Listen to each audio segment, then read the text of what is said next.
Cinderella की कहानी।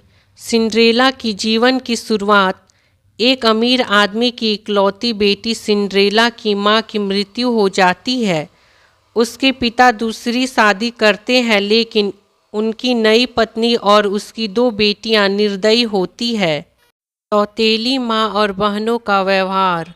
पिता के काम पर चले जाने के बाद सौतेली माँ सिंड्रेला को नौकरानी की तरह रखने लगती है। उसके चेहरे पर हमेशा राख लगी रहती थी, इसलिए उसका नाम सिंड्रेला पड़ गया। उसकी सौतेली बहनें उसे परेशान करती थी और उससे घर का सारा काम कराती थी। राजकुमार की पार्टी। राजा एक भव्य पार्टी का आयोजन करता है जहां राजकुमार अपनी दुल्हन चुनेंगे। सभी युवा महिलाओं को आमंत्रित किया जाता है, लेकिन सिंड्रेला को जाने की अनुमति नहीं मिलती है। परी माँ का जादू। जब सिंड्रेला दुखी होकर रो रही होती है तो उसकी परी माँ प्रकट होती है। वह जादू से सिंड्रेला के पुराने कपड़ों को एक खूबसूरत गाउन में बदल देती है, कद्दू को बग्गी और चूहों को घोड़ों में बदल देती है। वह उसे चेतावनी देती है कि आधी रात को जादू खत्म हो जाएगा, इसलिए उसे समय पर लौटना होगा।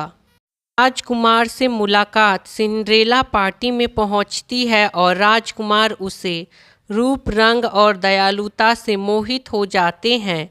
वे पूरी रात नाचते हैं। कांच का जूता। आधी रात होने पर सिंड्रेला भागती है और उसका एक कांच का जूता सीढ़ियों पर गिर जाता है।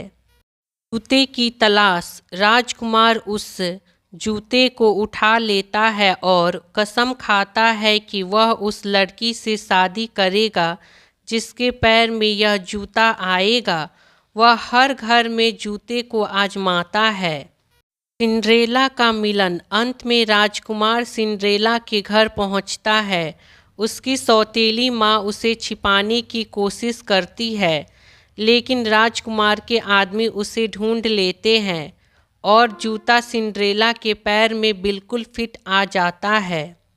राजकुमार सिंड्रेला को पहचान लेता है और उससे शादी कर लेता है।